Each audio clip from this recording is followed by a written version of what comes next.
All right. Well, just so everybody knows, I'm not Kim, obviously. Kim is in DC, um, being extra special, and so she asked me to lead the meeting today, and I agreed. So I really appreciate everyone being here. I think this is such an important group, and there's such great work happening in the state right now. And I'm really glad that everybody takes the time to come together and talk about this really important issue. Just so everybody might knows, if you don't, my name is Tisha Dean. I am a psychologist by training. I work at UAMS as the director of behavioral health integration, and I have worked in integrated care for pretty much my whole career, and did a lot of work at the VA. And so my real getting my feet wet in integrated care was is their model that they do, and they do a PCBH where you have integrated behavioral health providers inside the clinics, and then they also have collaborative care where you have prescribing providers and care managers.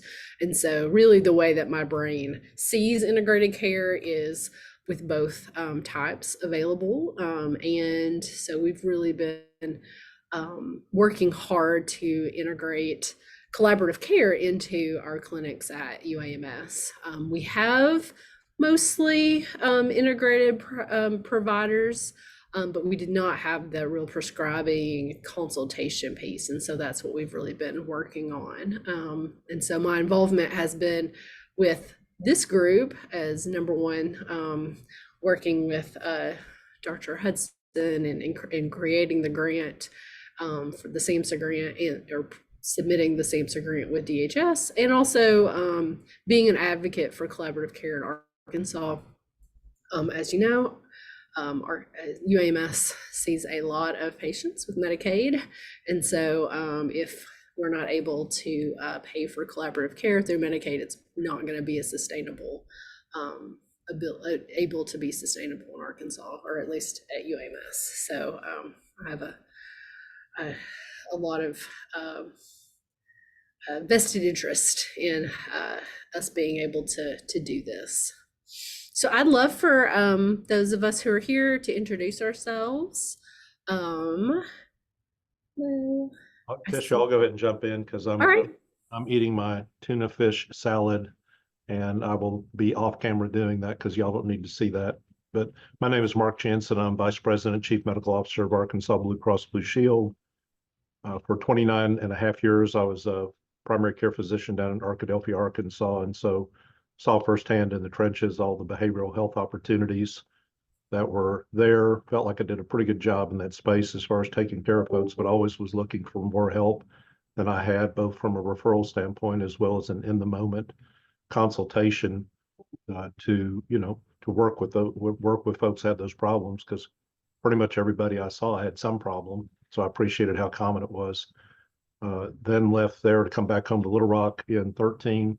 I was at UAMS for 6 years, ended up being the chief medical officer for regional programs. And so Tisha's path and mine kind of crossed a little bit, sort of, and that we were really understanding the criticality of putting licensed clinical social workers to offer further behavioral health services embedded in our clinics, and not stuck in a closet down the hall, but rather frontline where they could be readily available and keep an ear on what was going on so they could speak up if there was a BH issue that a resident or a faculty physician was dealing with. And then since 19, I've been at Blue Cross, so I'm in my 5th year as CMO here. Thank you. Thank you. You such a wealth of experience and a great perspective. It's so, I feel like that sometimes in this integrated care space, I know in a lot of the meetings and stuff, it's very like mental health people involved, and the people who are doing the brunt of the work are our physicians and our primary care providers. So it's so great to have you here. Nicole? Sure. Hi, team.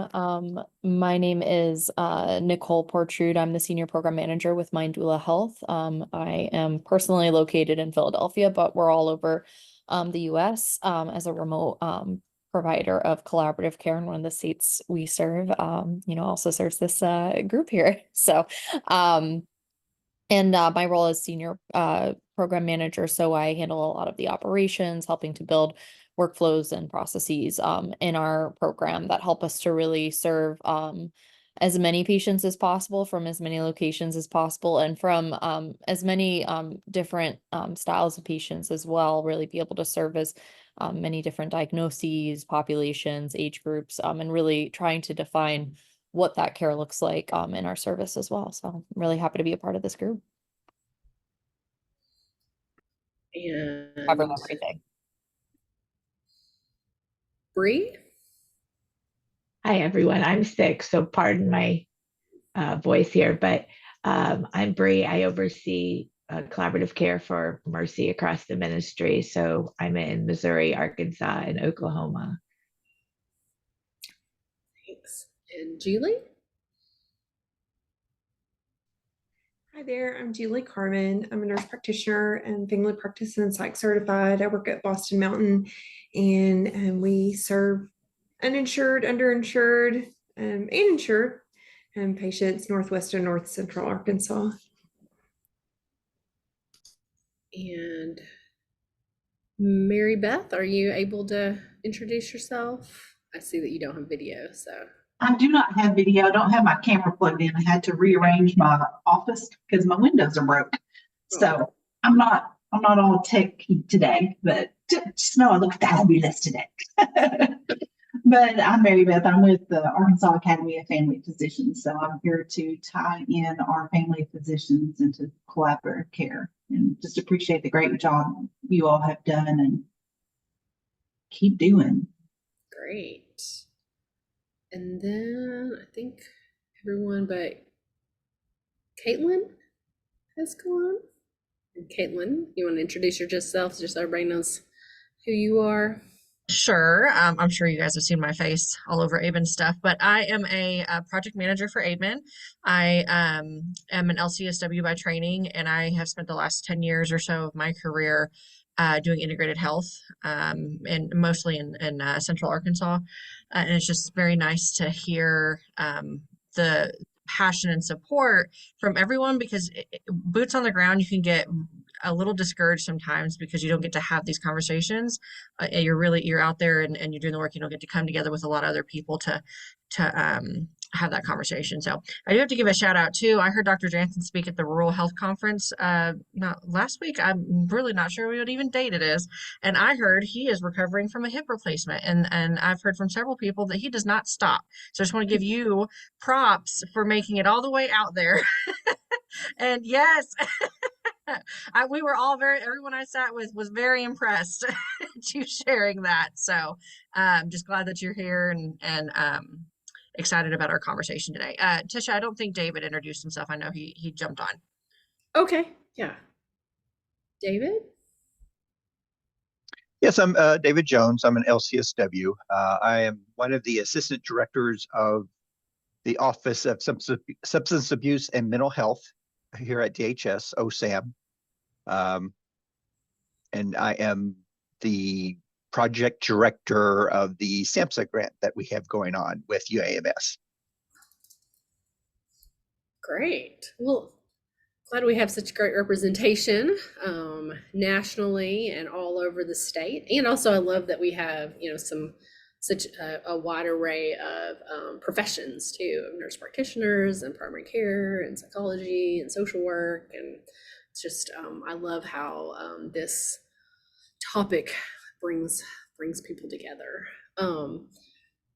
So the next thing on the agenda was for me to update on the executive committee meetings. There have been 2 executive committee meetings, and for the most part, they've been kind of just structural and people introducing and getting to know each other. We've got some subcommittees working on the evaluation pieces and the just kind of looking at the implementation, and I think sustainability is going to be moved to the state planning commission group.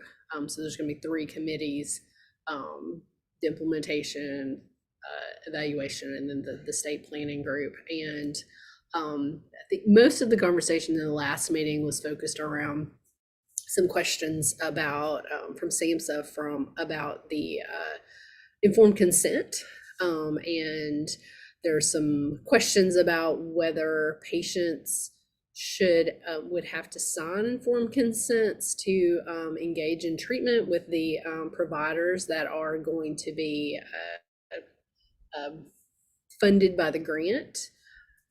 I have voiced my opinion that I did not think that would be a great idea, because we have to have informed verbal consent, and it has to be documented in the chart for people to get enrolled and to engage in CoCM, for it to be billed.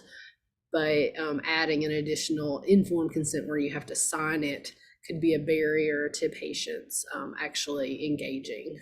I know we have some very hesitant patients anyway, and so telling them, that they have to sign this in order to get involved, I think could be a barrier. If, for the evaluation piece, there will have to likely be a signed consent for us to get their data. And so, I think we just have to think really strategically about how to get that information and get them to sign those, with them understanding that they can say no to their data and still say yes to care. So, and that the signature, and what the data entails. It's a little, I don't know, I think that we need to have, or those who are managing the grant need to have some conversations with SAMHSA about what they really are wanting, and why. Because I think that the IRB is going to say that this isn't human subjects research. We are implementing a program that is evidence-based. There's not any risk to the patient as far as we are giving them an intervention that we don't know if it's effective or not. We know it's effective. So the only risks really would be confidentiality, if they can be identified. So that was the biggest conversation that's been going on. The other thing is working through contracts. I hope that I don't know about Boston Mountain, but I hope that we've been in ABIN, hope that we've been able to get those contracts working through the system. But that was another thing. Any questions or discussion around the executive committee meeting, my update? I don't have any questions, but I do want to echo your thoughts related to like verbal consent versus written consent.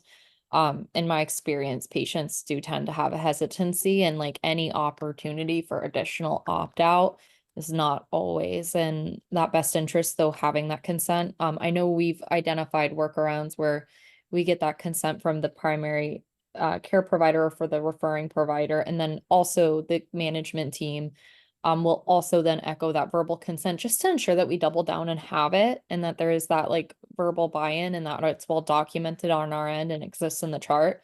But I don't know how effective or efficient getting a written consent. I also think it's a barrier for a lot of our patients that wouldn't have access to, I mean, I guess it depends if this would be like an in-person or a remote model, but that there's a lot of barriers I could think of in person and remote in regards to being able to read and write and all of that related to that. And then also on top of it, if it's a remote environment, having access to technology that permits you to sign. So there's a lot of things that run into my head, and it feels like a really big obstacle to accessing care. Yeah. So I have 2 questions, and I'm going to be really vulnerable here, so just bear with me. My first question is, don't primary care patients have to sign a yearly consent form anyways, to get care from that office? First question is, do we not have them do a yearly consent with CoCM because it's so individualized? Some patients will need it, some patients may not. Or could we fit it into the yearly consent? Is that something we could say, this is a service that we provide in this office? If you need it, that would be it. I'm just curious on if that would fit into that or not, or is that not good practice? For CSM billing, Mhm. the consent has to be like given by the primary care provider, and it has to be documented in the chart during the visit that they talk. Individually. Okay. Yes, Okay. it's not a consent to treat, wide ranging consent to treat. It's related to this. And whenever they, I mean, another advocacy piece, there has been lots of people advocating on the CMS side to do away with this, or to allow any of the care team to do the consent, so that again, you don't kind of have this need for like a specific thing to happen in this one chart at this one time, Right. Which, you know, dictates all of the rest of the care.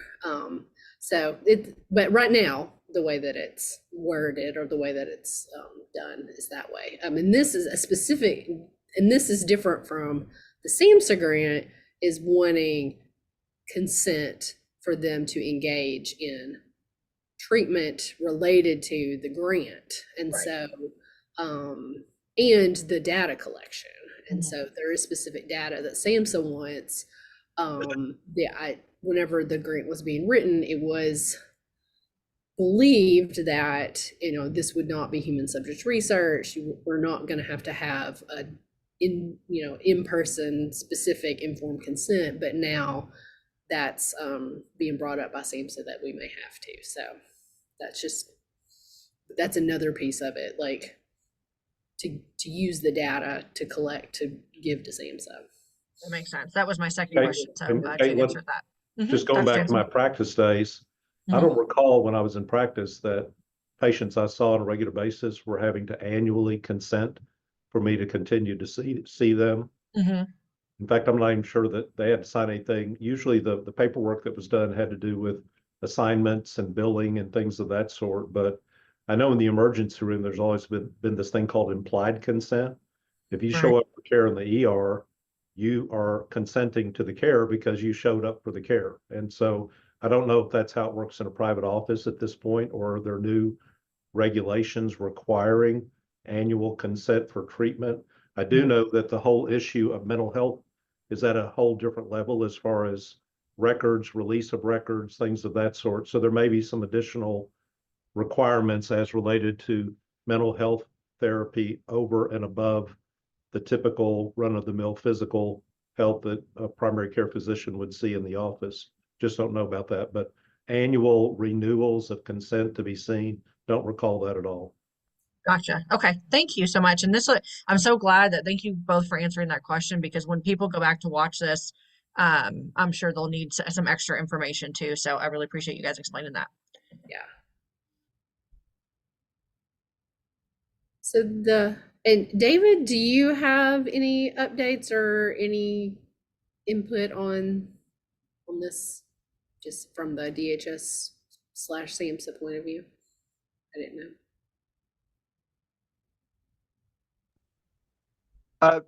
Not really. I do know SAMHSA apparently is starting to review the forms that we turned in October of last year.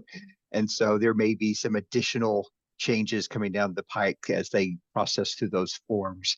Paul and I have been having internal discussions about, on the state side, basically, you know, once we get a framework of what collaborative care looks like in Arkansas, we have already discussed kind of what we will need to do on the state side to start getting it going and rolling through the process of promulgation and CMS, and getting it a paid service. And as I think I've mentioned almost in every meeting, we're not waiting till at the end of the 5th year to start this process.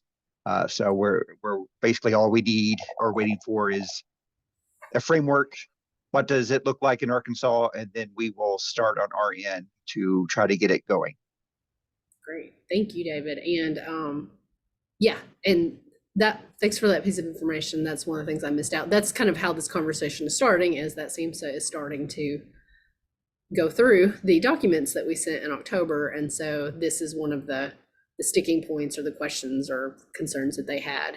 So as we kind of, we're just working through things with SEMSA. And also, David, I would love to maybe talk with you and Paula at some point, because we have some pretty good data and some good information about how it's working at UAMS right now, because we do have we have a clinic that's been going for a couple of years now, almost, in Batesville, and we're in internal medicine, and we're about to roll out in Pine Bluff. So we've got some information that may be helpful to you. And Oh, that would be great. Mercy too. Yeah. I think Mercy's been going for a long time, so they've got some good data too. Yeah, that would be great. We would love to do a meeting. Awesome. Well, the next thing on the agenda is Caitlin with local and national updates. So that is typically Dr. Gibson's section. So I sent her a nice text message this morning and said, what would you like me to communicate to our friends? And she kind of is just echoing everything that you guys are saying. It just wanted to communicate that obviously CoCM is a very hot topic, very active topic right now on a national stage. We talked about this last meeting, but with like upcoming events, CFHA is going to have that virtual conference, and obviously they're going to have a lot of opportunity to learn about CoCM and different interventions. And then they're also doing a that in-person one in San Antonio in October, I believe. So she just wanted me to remind everyone about that, and just kind of reiterate the fact that everyone's kind of struggling with this, or maybe not necessarily struggling, but like contemplating problem solving, trying to figure out how they want to do that in their health system. She says that paying for CoCM and BHI is still one of the biggest barriers to implementation. That's not a new concept to us. And trying to figure out financial sustainability is just one of the biggest barriers. So just kind of looking at payer sources and seeing what everyone's able to do is kind of the next step. So she just wanted to reiterate that everyone is having these issues, and which brings up the point is why we're having these meetings and having this conversation. So. Awesome. The next agenda item, and you may have already done this, David, was updates from DHS. Yeah, I think that was our update. We are really excited about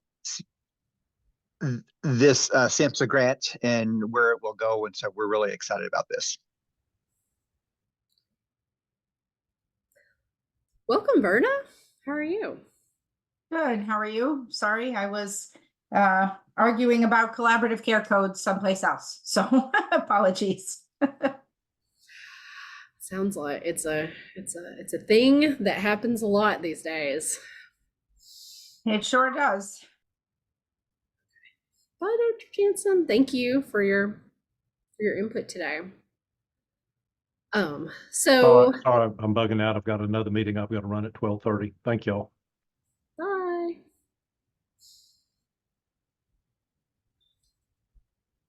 So the next thing on the agenda is me and updates from UAMS. I started those a little bit. So as far as the SAMHSA grant goes, we are hopefully in the very last stages of getting our collaborative care, our care manager positions posted. I just got a rather unsettling email about it, so hopefully I can get it figured out. We are trying to hire them to where that we don't have the requirement that they have to have they have to be a licensed mental health professional, just for sustainability of pay, and also because everyone on this call knows how hard it is to hire licensed mental health professionals right now. And we have a bunch of licensed mental health professionals. We need people who can help in supportive ways. But I just got an email saying, oh, they got approved as non-LCSWs. So we need to change it to LCSWs. So that's where we are right now. We are also working on the Epic build for the registry, and we have a project that has been approved, and I am right now harassing people to try to get a project manager approved to that on that project. But in the meantime, I have last year I did the training to be a physician builder in Epic. So I've been doing some things behind the scenes to hopefully speed that process along once I can get people with a little bit more IT permission to move things over to production. So that's another thing that we are working on. Also have some materials that we've worked on as far as kind of educational, understanding the different roles for the different team members. We have I had a little bit left over from another grant, and so we are bringing in the Dr. Ratzliff and Monica Harris to do a site visit for us and do some training. So that will be in the beginning of April. We're very excited about that. I think that's really going to help us to have them lay eyes on our clinics and give us some good ideas and feedback on how we can keep the process going. We also have implemented, we've started in Pine Bluff, and we have our second psychiatric consultant. His name is Jonathan Chastain. He's an IT fellow, but also a psychiatrist who has done collaborative care in Florida, and he is glorious and wonderful. And so we have him for a half a day a week, and we're really excited about him.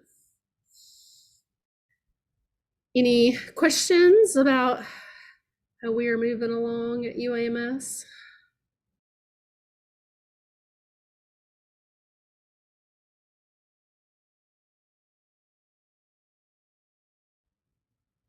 We're a little bit ahead of time. I was really curious about our other team members and kind of what you're doing on the collaborative care front, like how things are going with your programs.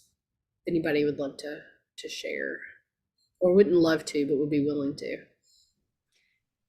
I think for us, it's we've been doing CoCM and CCM and for a while now, but it's kind of like I feel like we've almost, like, in anticipation of all this, we've almost like pulled back some, and I don't think that's good necessarily, but it's kind of like there's just so much like, okay, do we want to start anything new, or do we want to, or do we want to wait? Just, so it's kind of that in suspense right now, and that's kind of the way it feels, and I don't really like it, but it's kind of like, well, what else do you do at this point? Just kind of working out a few things, making sure we're prepared, and have, meeting with the billing and, just the different groups.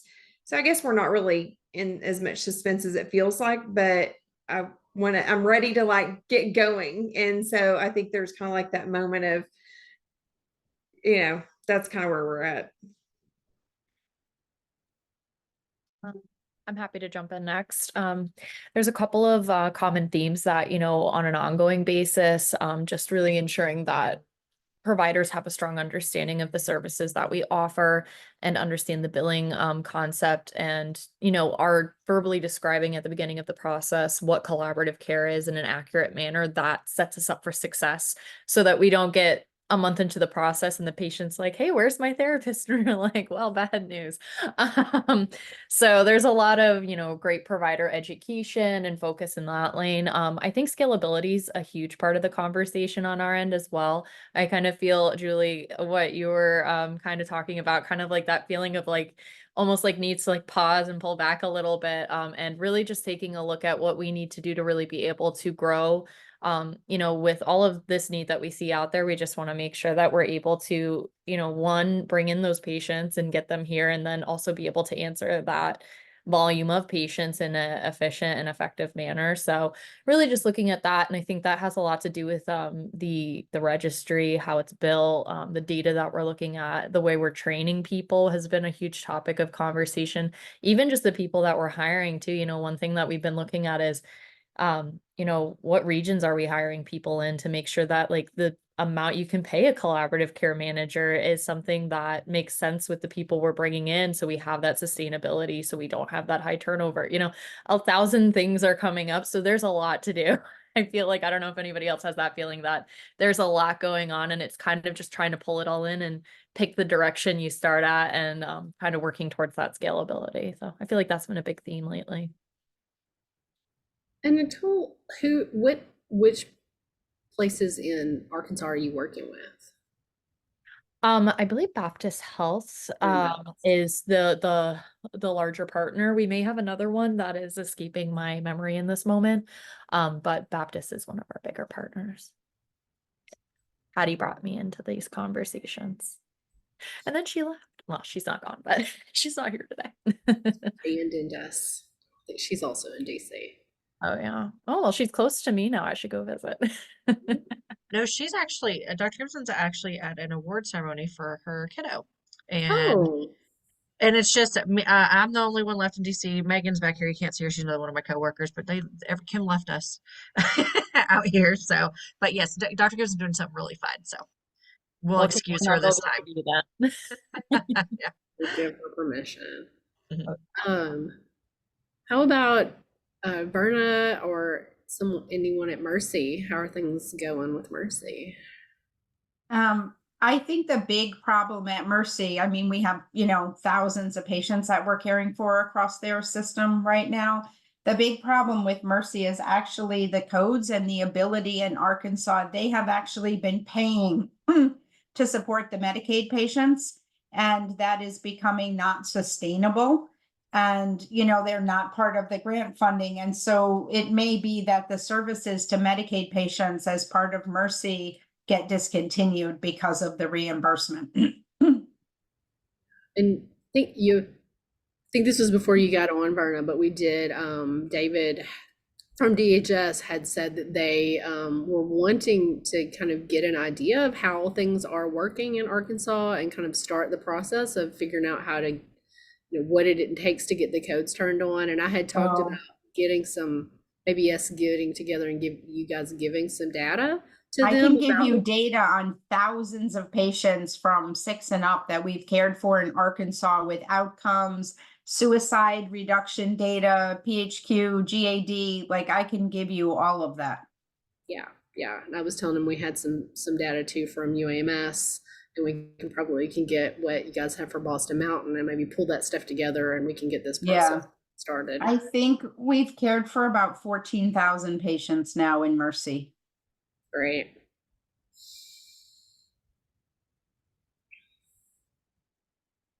And probably the same in Baptist now, given the size of the system. So if we could put that data together, then that would be great.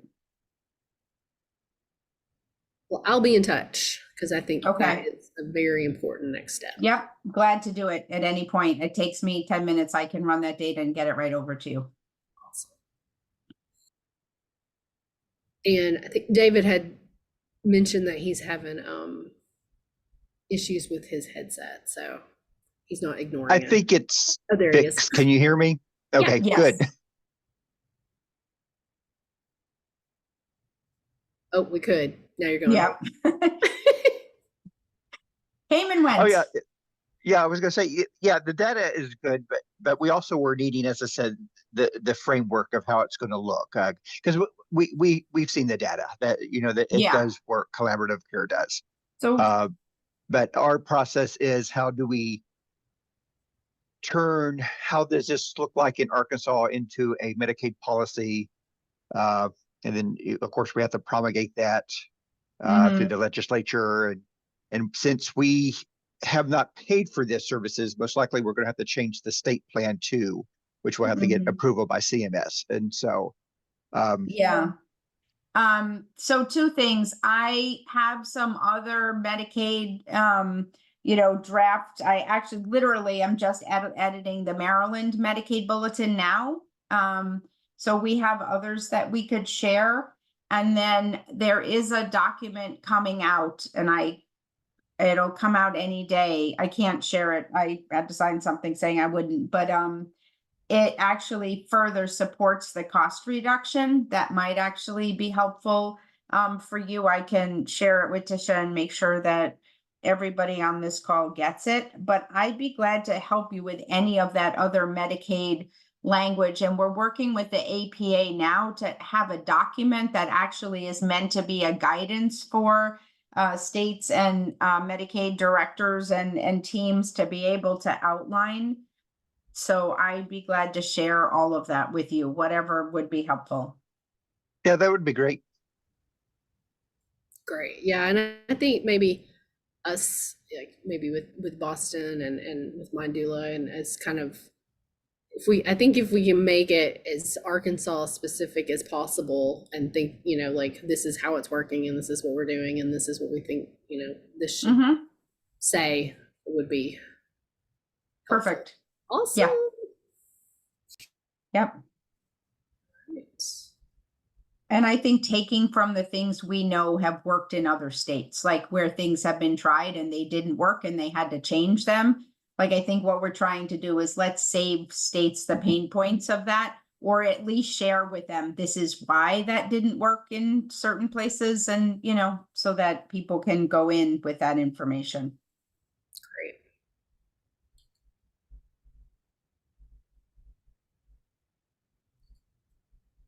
Other pieces of discussion, pain points,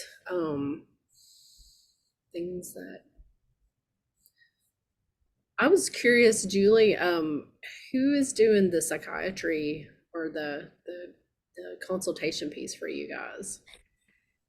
Well, it's kind of different, but we have a full-time psychiatrist, and then we have several psych NPs, and then we have LCSWs, so we have that are there. So what we usually do is we kind of have a rotation, because there'll be people that'll cancel appointments and different things like that. And then we have a few slots scattered throughout the day. So if the PCP needs a consult, then they usually will reach out to one of the care managers, and then the care managers will review the schedule and say, okay, who's available right now? And then that's who goes. So I know it seems like a very disorganized process, but the flow actually works for us. And how does that meet the collaborative care requirement for the psychiatric consultation? Or is that just if a provider needs a consult because they're seeing someone and needs a consult, but you have a separate process for the collaborative care consultation? Right. And that's the thing that I feel like working with this is going to help us I feel like it's not as specific as it needs to be. And that's one area where I'm hoping that we can provide a little bit more specificity in, is just that, just having someone look over that and say, okay, this is where you really need to kind of further delineate to make that even more, And are you guys we might have something to help you. I'm working with Laura Sidari on a document for organizations outlining like psychiatric consultation and meant to be a guide. And maybe we could share that, and you could actually let us know if it's helpful or not, because that would be really good feedback. That would be awesome. And I will tell you, like a lot of stuff, we don't end up billing for it, so there's a lot. Why is that? That's a whole nother story. That's a really long conversation that maybe you and I should have at another time. But just with, we have some people that are on a slide, they don't have insurance. They have, there's just all different things that we see. And so a lot of it, is, we should go through that. I'd be glad to sit for a couple minutes and go through it. And there's a really nice example that FQHCs have done for the collaborative care, where they've actually bundled it on their sliding fee scale that HRSA has approved. And so it could be that there might be some, I mean, if you ever feel like I could be helpful, just reach out and I'd be Absolutely. glad to share that with you or to Okay. go through the billing.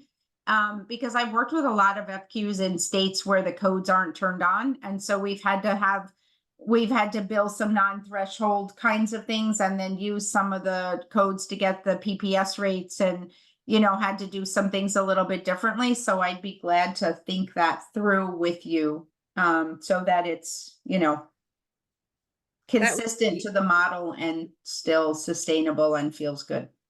That would be awesome. Yeah. Great. Yeah. And that's part of the hope for this group and the support from the grant is that ABIN and this group will be able to pull together some really good resources that are Arkansas specific and helpful, and also be able to put together some trainings and also do some implementation support, because we're all in this together. Yeah.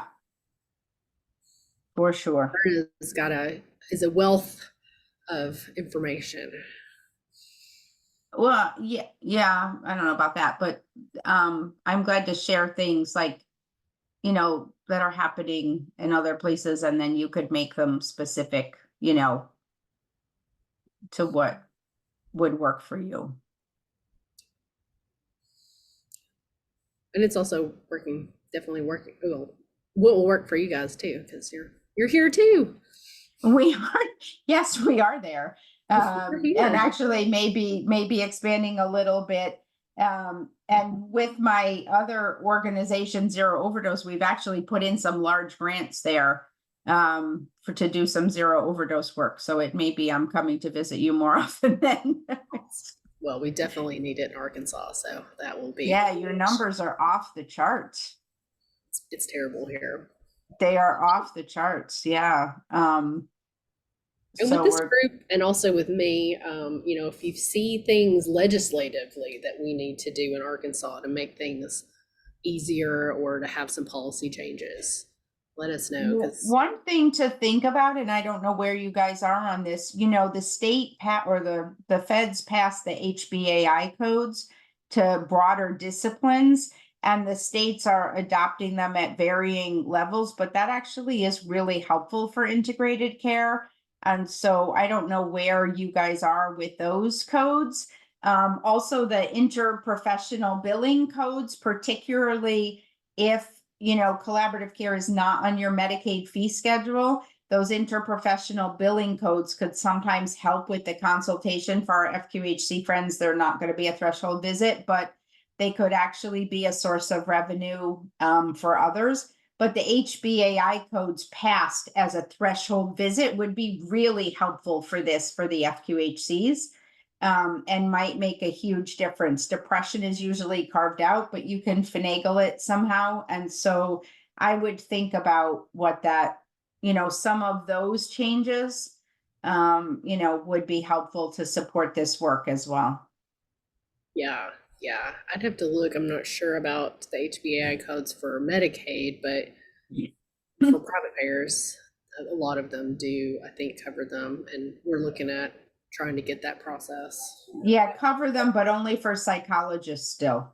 They haven't transitioned. Switched it. They haven't, a lot of them haven't followed the federal change yet. I mean, granted, we're only in March, but a lot of them have not actually changed that yet.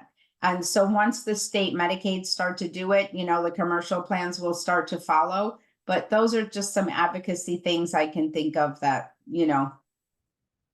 would help. Yeah, and that's something maybe with Blue Cross we could talk to. We had Dr. Jansen on, and Patty works for Blue Cross. We have some people in some of our insurance companies.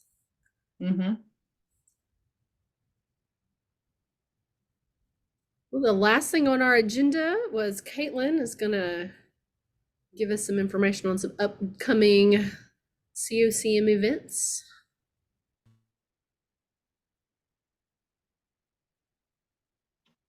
Okay, if you were on last month's meeting, it's going to be a little bit of that because February was such a short month, so there really hasn't been extra events announced that have come across my inbox. So if anybody has anything that I'm missing, let me know, but I'm going to share my screen real quick. Just two things. Just a reminder, we do have this CoCM webpage up on the ABIN website. It houses a lot of information, and we're adding to it. This is not kind of the final form for it, but we're working on it. Just wanted to remind you guys that if you want to go back and watch our meetings, or if you need to see the notes and don't want to go through the terrible search function of Outlook, you can go through the monthly meeting recordings, and it will be linked underneath these videos. But the big thing I wanted to bring our attention to is as far as like educational opportunities, you know, our monthly webinars, we've had several of them on CoCM and just collaborative care. Of course, Verna herself is on there too. So, and we know she's also a wealth of knowledge. So, these are just some of the webinars that we have. The rest are going to be underneath the webinar tab, but these were specifically for CoCM. So that is available for review.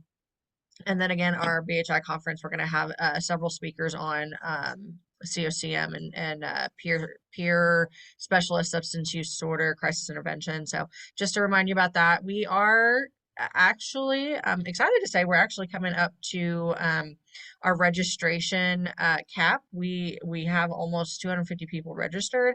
Now we know things happen, not everybody's going to be able to come, but we do have a cap on that. So if you haven't registered yet, you know somebody on your team that wants to come, it's free to attend, lunch and breakfast and free CEUs. So feel free to come. I think it's really what we want to do with this conference is obviously give educational opportunity, but we really want to reach a broader audience of people that are doing this integrated health and bring them together so we can network and we can put faces to names and we can create relationships with everyone. So we can work together and make this easier for everybody involved in the state. So those are mine. I know some others may have some events that are coming up that I haven't mentioned other than the CFHA stuff that I mentioned earlier. I knew that chat was going to be from Verna on there about an event. Oh my goodness, thank you. And I'll make sure I put that in Misty will put it in the notes. Yeah, it's a virtual learning event for collaborative care and SMI. And so SAMHSA's sponsoring it. Oh, that's wonderful. Okay. So if people are interested in that. We'll make sure we get that out. Perfect. That's what I had, Tisha. Great. Well, we have about 9 minutes. I'm happy to give people some time back. Unless someone has something they wanted to make sure that we talked about or questions that we did not get to.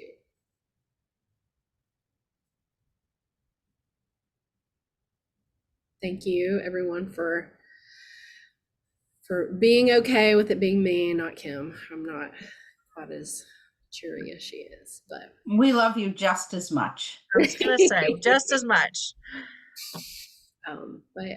Thank you guys so much. This was really helpful to me, and that we had some great information, and be in touch about trying to pull together some of that data and stuff for DHS so we can get this ball rolling. Yeah, just let me know what you need, and I'm glad to pull it together. Thank you. Good to see everybody. Bye. Thanks. Bye-bye.